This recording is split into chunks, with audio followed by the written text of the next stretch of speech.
سلام به همگی. خوش اومدید به برنامه جدید خوشنامان و بدنامان تاریخ.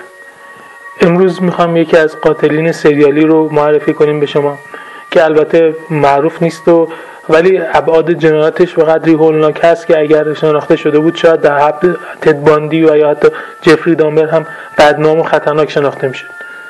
جک اوون اسپیلمن، معروف به قصاب گرگنما، 30 آگوست سال 1969 در اسپوکن ایالت واشنگتن به دنیا میاد.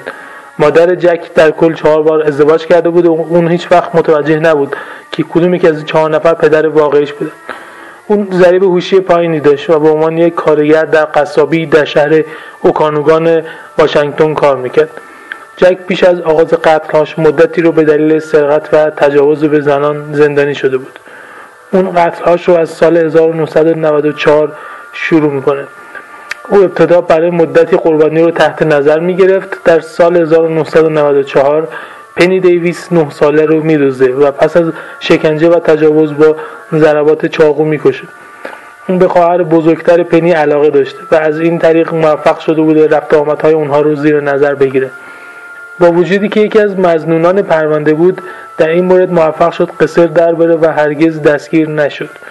در آوریل سال 1995 بود که جک اسپیلمن پس از مدت‌ها تحت نظر گرفتن خانواده هافمن، وقتی که مادر و دختر تو خونه تنها بودن وارد خونه میشه.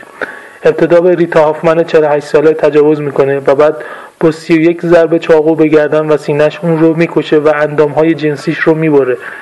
پس از اون سراغ دختر 15 ساله آماندا میره و به او هم تجاوز میکنه و بعد با ضربات جسم سخت به جمجمه این دختر بیچاره رو میکشه و یک توپ بیسبال رو داخل واژنش فرو میکنه و خونش رو مینوشه.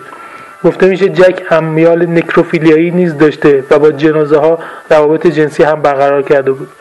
به خاطر اینکه کامیونش نزدیک محل جنایت بود، این بار موفق نمیشه در او دستگیر میشه. البته ظاهرا پلیس شواهد آنچنانی نداشته، اما چون شکش این بوده که حتما احتمال خیلی بالای جک قاتل هستش، مخفیانه اون رو تحت نظر داشتن و بعد متوجه میشن که یک ماسک خونی رو به سطل آشغال میندازه و در نتیجه جک در آپریل سال 1995 دستگیر میشه و مدتی پس از دستگیری به مارک میلر، یکی از همسلولی‌هاش، گفته بوده که میخواسته بزرگترین قاتل سریالی جهان باشه و هنوز هم هدفش همونه.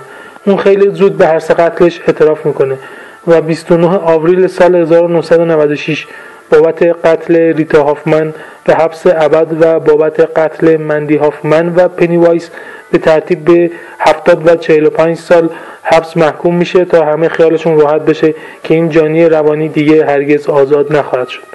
جک هم اکنون در زندانی در ایالت واشنگتن داره دوران حبسش رو میگذرونه و بعید هست که به هیچ وجه تا آخر عمرش شرط آزادی داشته باشه، چون 3 حکم به شدت سنگینی بهش دادن و امکان آزادیش دیگه تقریبا 0 هست و هنوز هم نسبت به جنایت‌هایی که کرده ابراز پشیمانی نکرده.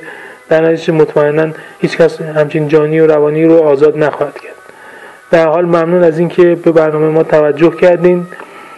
این بخش بدنامان تاریخ بود. برنامه بعدی حتما یکی از خوشنامان تاریخ رو معرفی میکنم. سعی میکنم یک درمیون باشه تا اینجوری نباشه که فقط یه دسته خاصی رو معرفی کنیم، هم بدنامان و هم خوشنامان. در حال ممنون که توجه کردین و فعلا خدا نگهدار. سلام به همگی. خوش اومدید به سری جدیدی از برنامه